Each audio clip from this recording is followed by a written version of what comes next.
Welcome back to True Print for Life. I'm your host, Christina Vera. And I'm your co-host, Maylin Sambois. Welcome back. Happy New Year. Happy New Year. Yes. And so it was interesting at the, Maylin and I both really love TD Jakes, Sarah Jakes, all the Jakes. All the Jakes. Shout out to the Potter's house in Dallas, Texas.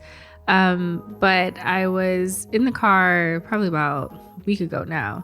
And one of his episodes came on and the title was Strengthen What Remains. And I think I've listened to this sermon now 3 times, and I'm probably going to listen to it again because I feel like every single time I listen, I hear something different or else. I'm like, well, was that there before? It's know like a movie. Yeah, because what it is, I think sometimes because our brains are always on the go, like you're listening, but then you're like, oh, did I pick up the, I got to take these kids. Like, Are you going to text a message? Yeah, so something is always happening. So that's why I think every time I listen to a podcast or a sermon or something, I hear a different message every time because I'm never undistracted listening to anything. So anyways, in this particular sermon that I sent to Maylin, he was talking about, he said, if, basically his message was you can't constantly be on the go as to what's next, especially if it's putting you in jeopardy of losing what you have now, what you've built now. And he was talking about the word remnants, which was symbolic to, like scraps, like old scraps. And, when he was talking about in the pursuit of wanting to, whatever it is you want in your life, don't be so focused on, the final destination that you lose all of the important aspects to what you did to get there, where you are right now. Because the remnants in his sermon was really the foundational pieces of who you are and why you started and why you do the work that you do every day. And so it was interesting. He said it so much more elegantly. You did a good job. I think you did a good job. I was like, wait, how did we'll share the link. The link, yeah. I mean, and it was so good because, I think a big part of we're always in the pursuit of something. And, and when one of the pieces of his message was, you're not really gaining if you're just swapping out one thing for the next. What's now for what's next? Yeah. What's next for what's now? Yeah. So figuring out like how are you able to continue to build and continue to be a visionary, but not at the expense of what you have now? Because there's always going to be something bigger. There's always going to be a bigger house. There's always going to be a better something. A nicer partner. You're like, hey, he has muscles. Yeah. I mean, because there's always that, right? There's always a pursuit. So it's not just all in business. It's just in life. When you think about, I want a big house. All right, you get the big house. And then you're like, oh, I should have got this other house. Mm-hmm. And so it's just like, at what point are you able just to say, enough? I mean, it's enough. But if I'm going to work for a bigger house, I'm also not going to lose sight of what I have right now. And I think that was a big part of just his message, which I felt was so timely for us, because if you know Maylin and I, we're always like, all right, what we got to do next? Where we at? Like, I mean, it's part of, I think too, just going back to what we always talk about, just like our upbringing and it's just like, okay, because when you grow up in poverty and when you grow up in kind of trauma-based environments, you are constantly thinking, especially from the poverty standpoint, because you never had enough. You're always thinking about like, how do you get what you need, and how do you get the next meal, and how do you have enough to pay the next bill, and then you suddenly become this machine of what's next, not realizing like, sis, you got a refrigerator full of food. You don't get comfortable. Like, I think that's the thing. You can never be complacent or comfortable. Sometimes we're mad at the people that are complacent and comfortable because like, what do you mean? Like, where's your drive? But they're like, no, I'm fine. Yeah. There's food in my fridge. My house is warm. My bills are paid. I'm good. Yeah. I got a job. I got a check coming. What's the deal? And you're like, yeah, no, that's not enough. What about 50 years from now? Right? And I was thinking about that. There's so many messages because I heard like 3 different things. And I was like, well, I want to know why Christina sent it to me. Because usually when she hears something, you know, she's like, I'm going to send this to you and I need you to listen to it and get the message. And I was like, cool, I want to listen. The first time I listened, I said, okay, I think this is about you and I. Got it. What's next? And we need to focus on what we have built right now, right? And so I even sent her a message and she's been so busy. I was like, let's talk about it in the podcast, girl. It was just like, you know, well, what does this mean? Like, what do we get out of this message? Because many times, I think Christina is really good at deciphering what TD Jake says. I think she's like low-key his mentee. So I asked her, I said, what did you get out of it? What do you think is a message for us? But even if I think I have heard it 4 times now, I heard like different messages when it comes to relationships.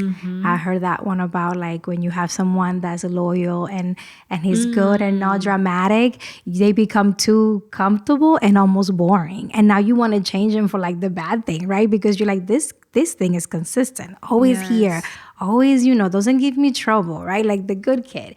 And I was like, man, like what a powerful message, right? Because if you're in a relationship and you're like, I'm bored, but you're not bored. I feel sometimes, I mean, you could be, I don't know your relationship, but I was thinking about when you come from trauma, when you have seen trauma, when you have seen like really toxic relationships, you're kind of used to that and you think that's almost comfortable, right?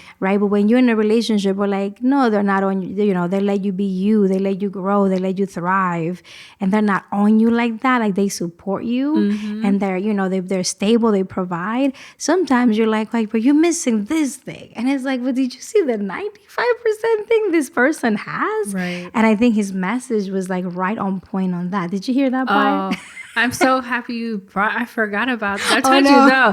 That was because he kept saying, stop chasing the people who left. He says, when he said that. I got that too. He says, stop chasing the people who left. Stop putting so much emphasis on who's not there, who's not supporting you, and maintain the relationships that have been consistent. And when he said it, it made me think of you and I, because I think that sometimes in these new seasons and these new rooms that we're in, you know, I because of the work that we do, I'm always like, I got to build these relationships with all these people. And some people are so difficult to build relationships with. And I'm like, but I got to keep trying. And when he said that, I was like, no, like I tried. It didn't work out. I've genuinely tried.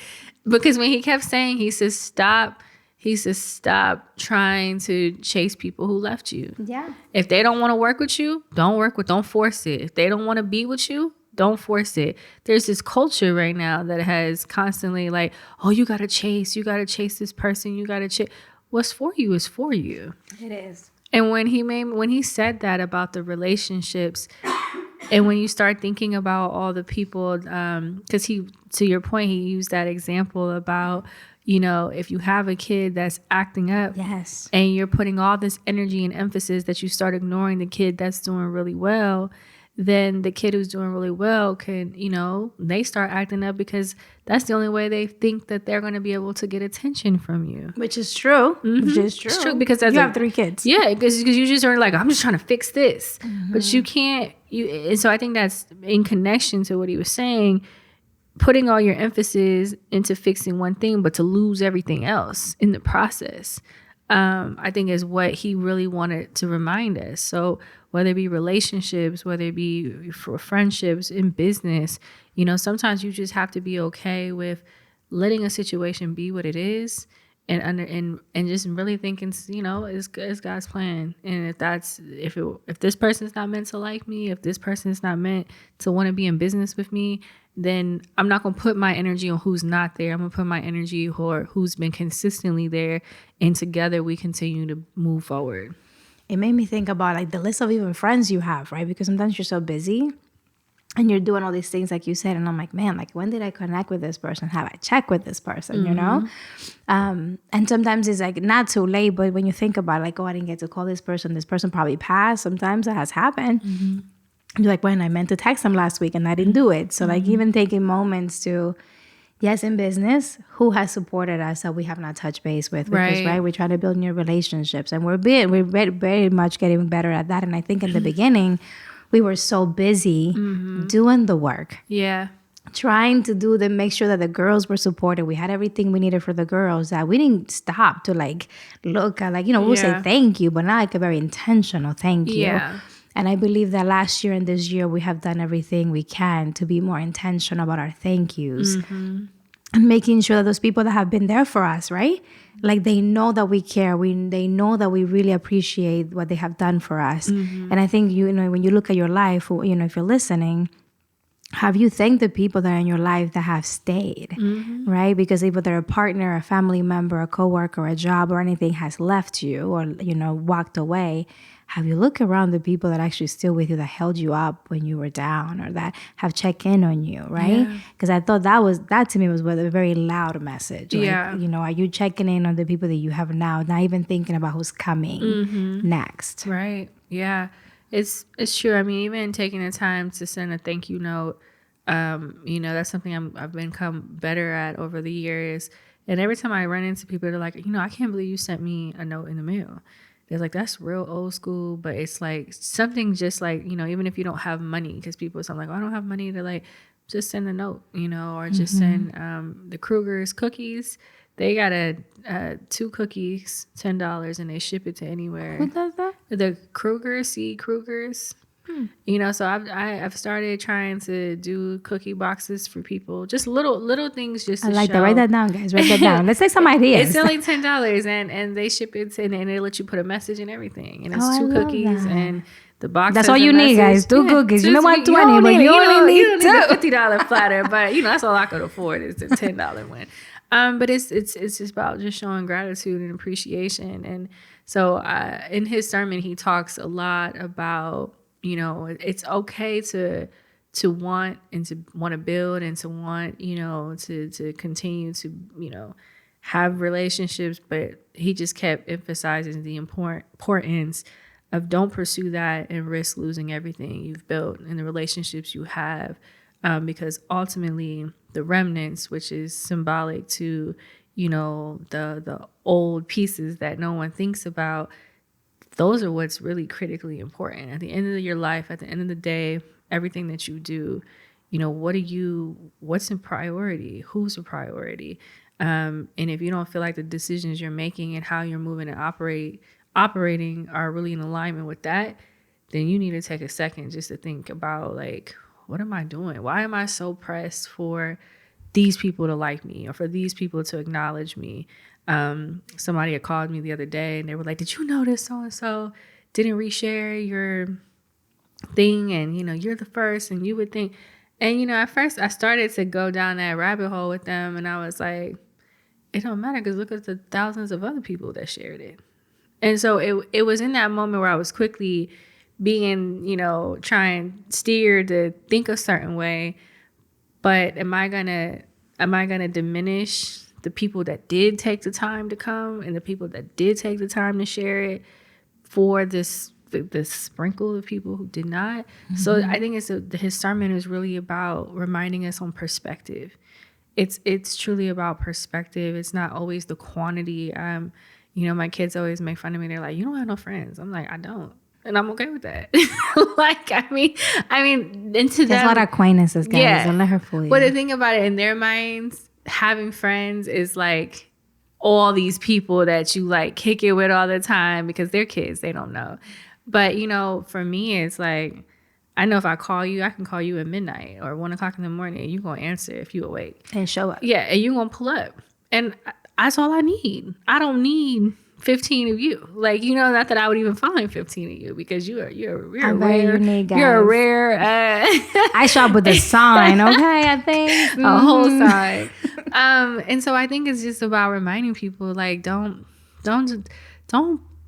create this facade of a life and a position and a status and lose everything you've built, lose everything that you stand for and everything that you want. And so when I was thinking about that, it made me think about, because Femergy started celebrating 10 years, January the 27th, officially, which really we know it was almost 13 years of us just in this pursuit of, we didn't know exactly what. Of serving. Okay. We just knew it was something we were supposed to be doing. And, even though I'm happy for our growth, and happy for what we've been able to achieve and impact, understanding that, I don't want to also stress myself into thinking like, oh, we need to be statewide by this year. We need to be, it's just, we're going to maintain what we have. Not to say we're not going to have goals and we're not going to, but I also don't want to push us. I don't want to push our team. I don't want to, make it to where, we are putting cracks in our foundation just to be able to say we're statewide. Like for what? Like we got a lot to do here. Yeah, there's a lot of girls here. Actually. Yeah, we don't have to go nowhere else right now. Yeah. So it was profound, and I'm gonna listen to it again because I'm sure there's more in there that I need to recycle and rethink about. There is more, and I was thinking about, I think even our own thing, right? Because he said, right, if you're still standing, because through the 13 years we've been doing this, I was telling this to somebody, there was many times that we were like, what are we doing? And should we be doing this, because it's a lot of passion in here. And passion don't pay bills, right? It's a lot of passion. Mm-hmm. And, and if you were to just work for somebody and not do this anymore, you have one more time too. You have probably, a steady thing. But then the people, right, that we wanted to serve will not be served, right? Because you think somebody else is going to do it and they're not. Like, we through the years have proven that we actually needed to be here. And I think, and I was telling somebody this, I'm like, anytime there was ever a doubt, are we on the right path? Yeah. Are we just really like pushing forward, like with the wind here? What is happening? I would get a text randomly at the moment from a girl or woman we serve. And they would tell me, like, I just want you to know how you changed my life. Mm-hmm. And I would like, all right, God, stop it, right? Mm-hmm. Because it will never fail. Yeah. Like, it will be every time something to be like, you're on the right path. Don't give up. Mm-hmm. And when TDJ say, if you're still standing, like, that's a big accomplishment because a lot of people fall, right? Right. And also another thing that I'm very grateful for our work is that we have never tried to change our mission and our values and our core to chase dollars, right? And I think that's something that he even mentioned there, like he has the way that he serves, like I'm not changing who I am to be up hip with what's happening or the trends. Oh, that's right. Right? Like I'm not doing that. The next big thing. Yeah, and we haven't, like sometimes people are like, well, you should do this to get this. And we're like, no, because that is not our core. That is not our values. That is not our mission. Mm-hmm. We have to say no to dollars. And that's a nonprofit, a small one. That is not an easy thing to say no to something when you have a big camp coming up. But, we had to stand true to who we are and the work we're doing. And I think thanks to that, it has paid off. Absolutely. We have been able to make it, and even now have a building by the grace of God. But there's so much more that I think we still have to do. Mm-hmm. And it's just kind of I think he was doing a reminder of you have to stay grounded still here. Mm-hmm. Did you get that? Yeah, I did. Yeah, I forgot about that. See, I told you it was so many things in that sermon because he kept saying that people are always on this hunt of what's the next big thing and to go viral. Yeah, really. And he's just like, continuing to chase the next big thing at the expense of, once again, losing the thing you have right now, and we often talk about, you can't complain about something you prayed for. You can't ask, God or anyone for a bigger house and a nicer car or a better spouse or a spouse if you're not going to take care of the one you have. So like while you're in the journey, while you're in the season, I laugh about, we talk about my house. I love my house. So pretty. So, but my husband and I, we have a dream of the house we ultimately one day want.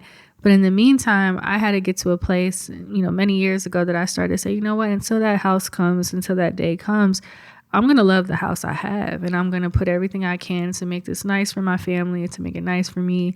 And I think that there's power in showing appreciation for what you have. Mm-hmm. And there's nothing wrong with wanting more, but being able to show appreciation, to maintain what you have. You can't ask for more if you can't manage less. Mm-hmm. And I think that's a big, big lesson, especially in this generation, that people are still working through, forgetting about, because we're constantly in the pursuit of wanting more, bigger, louder, bolder. And it's like, what's the expense? At what expense are you willing to have that? And for some, it's not that deep. And I think that was the message that I continue to get from that sermon. It's like, listen, as much as I want certain things, and if it's God's plan, I'm going to put in the work. You still got to put in the work. Yes, guys. You cannot this just is pray no about shape or it. form to say like, oh, just stop working and it's all going to, because you also have to maintain, right? So it's not a pass to suddenly just become disengaged or complacent, right? Because there's a difference. There's a difference between being complacent and being in gratitude. Being complacent versus understanding, okay, I'm in transition, but I'm cool with, I'm going to maintain, I'm going to be grateful, I'm going to, still show up. And because people are watching, even, depending on what it is. But even if it's not people are watching, it's just something that you have to be mindful of, just how you are, you're like, oh, I hate this car. Well, if that's the only car you got, and then you wonder why your car keeps breaking down. You get in the car every day and you just being negative. Yeah, don't be like that. Your car listens, let me tell you. Listen, you want to, so it's just about perspective. It's like, you know what? Yes, this is not my dream car, but this is the car that is going to get me to work. It's going to get me to school. It's going to keep me warm. I'm grateful that I have a car. I'm grateful that I get to get into a car. I'm grateful that I get to pull up in a driveway. I'm grateful that, I woke up in a house this morning and I wasn't outside. Or an apartment, wherever you are. Yeah, because I had to tell Adrian that the other day. I'm with Adrian a lot. We were driving by this house and he was like, Mom, look at that little old house. And I said, well, why did you emphasize that it was little? He was like, because it is. It's little. And I said, but it's a house. He was like, I know it's a house. It's just little and it's old. And I was like, yeah, but, if you didn't have a house, would you be okay with being in that house so you didn't have to be outside? And he was like, well, yeah. I said, so it's never like, I want him to understand that it's not always about the shiny, if somebody has a house, be thankful that you have a house. And he was talking about, he just became self-manager, which is like student of the month. I love it. He announced that at the ceremony. Did he? Oh my God, I love that. Yeah, he's like, Mommy's president, but I'm student. He sure did. I love him. He's been telling everybody that I'm president. And he's the self-manager.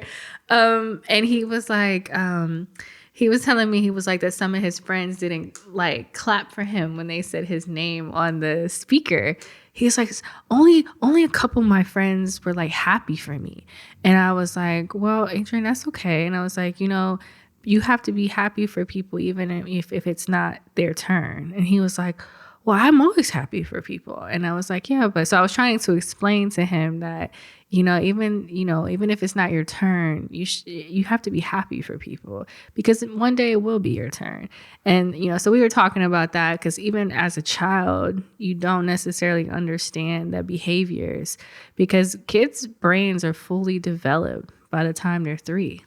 So when you think about right now, when a child is born up until the age of 3, their whole who they are, their brain is formed, all of that. And so there's just so many pieces now. I think back that I'm like, dang, I should have talked a little. That's so scary. It's crazy because by the time, that's why pre-K is so critical because, and that's part of just growing up in, poverty and not really understanding like the resources and the opportunities that why a lot of people are ahead is because of the access to information and how things work. So when you think about, just a child and how they're born and when those initial years of actual development happens, it happens within those first 3 years of life. So by the time they get to kindergarten, if that's their first introduction to any kind of organized structured education, they are already behind. And there was always this misconception that kindergarten is where you get all the foundational skills. They're going to come, they're going to teach you. No, that has to happen before you get to kindergarten. And so you're showing up and you're already behind. Oh, yeah. And there's a lot of the kids like that. that. And so just thinking, about just with his sermon and just, how all of that, I think it's important if you are a parent or even, what is it, Gen What are they? X? Oh my God. Oh, the X's and the Gen Z things. What's the kids? Gen X? Gen Z? No. What year are we talking about? The I don't even know what younger I ones. am. Whatever this next. This the See, young even though ones. it's like, I don't even know because. Dawson, you're not a millennial. What are you? A Gen Z? I think so. Okay. So Gen whatever's Z. after that. Yeah. I don't think that I think because of social media, I think they want everything, the shiny everything. Yes. Bling, bling. And if they don't have it, then they're not happy. Yes. They're really struggling. Instant gratification is a real thing here. Like, entitlement is a real thing. If you ain't walking around with a Balenciaga this or I don't even know what a Balenciaga is. It's designer. I mean, it's just all of this like big stuff. Then something's wrong. Yeah, and because it has made it a correlation between these shiny things and status and worth. So people are putting their worth on all these things that are not what give you your worth. Absolutely not. I constantly have to have that conversation with my middle child more so than because. If her hair is not a certain way, which I get, like, being presentable is one thing, but having to remind her that, a lot of these physical things and material things, that's not what should define you. That's not what you should be so fixated on. It really is about, because you can be the prettiest person, you can have all the flyest clothes, but you can still be mean, you can be depressed, you can be unhappy. None of those things really make a person. I mean, and they're fragile too, because God forbid you get sick, and all you think is your hair. Then you lose your hair. Then what you gonna do now, right? Like there's so many things that you're grateful for what you have, but you have to know that there's beauty beyond those things. Which I'm so surprised because she has gone through so many health things. I know, but they have never taken her beauty out. I just having a challenge. I'm like, girl, I need you to be humble, But yeah, it's a reminder for all of us. But it's not her fault too, because I think sometimes it's not even the kids. It's what they see. Yeah. Right. So if they're following certain things on TikTok and Instagram, and they're telling them that in order for you to be worthy and attractive or all this, you have to have all these things, and you have to look a certain way, like the filters all the time. That's it. Like they don't think anything else, because to them everybody likes that, everybody agrees with that. Therefore, I have to agree with that. Yeah. And I think what we're hoping that kids are starting to do is critical thinking and like start thinking for themselves and not for all these things that they're following. But adults are falling into that too. So we have to have constant conversation with ourselves and with the people that we know. You ain't lying, because I think I try to like scale back on my like all my beauty stuff. And I couldn't get past like a certain amount of days. Like it doesn't have to be like I'm not a slave to it, but I also like recognize that. I mean, there's certain things that now I feel like I have to do. And but I also want to be mindful of like it doesn't define me. So like I'm still gonna be me regardless if I have lashes on or if I have my hair done. It's like like at your core. Like, it's cool to want those things. It's cool to make sure you feel your best and you look your best. But understanding that those are add-ons. That's not truly, like, what makes the person. Right. And I think as long as you feel good within yourself, and even because sometimes people look amazing and they don't feel good still. So it's and like they're mean and rude. I'm like, if you're doing all of that, like you're wasting, right? Like do the inner work, which is a lot of work to like really like who you are. So I love makeup and I'm a fire sign, so I do it. Even if I never see somebody. Oh, Maylin is ready all times. Listen, I very rarely, like some days I'm like, I'm just going to let my skin breathe, and I may do like, like the moisturizer thing. And I'm like, all right, we're really letting our body here breathe today. But all the other days, I have to do something. And I was told it's because I'm a fire sign. I don't care if I don't see you, I don't get on a video call. It's just for me. Like, I like it for me. Like, it's just something that makes me feel good. So I just hope that one day girls get to that where they just do it for themselves, not for like the gram, not for the other people, but just because it makes them feel good. I agree. Well, thank you for listening. Certainly, if you have thoughts or comments, we're going to make sure that when we put this video out that we do share the video with you, or at least the link. Once again, that was TD Jake's, his podcast, And the sermon was called Strengthen What Remains. And you were part of a wonderful conversation of debriefing that sermon that we didn't have a chance to do. I don't know if we made him proud or not, but I'm sure we TD did. Jakes, if you're listening to this was our interpretation. Yes. Let us know if you want to join us on the next episode. Absolutely. You're kids. Anybody's welcome. Yes. Awesome. Well, thank you everybody for listening. We'll see you soon. And like we always say here at True Print, it's bigger than you. Thank you so much for listening today. We're excited and we hope that you follow us on Instagram, True Print for Life, YouTube channel, also True Print for Life. And make sure that you share, like, watch our videos. Make sure that you follow us on all streaming platforms.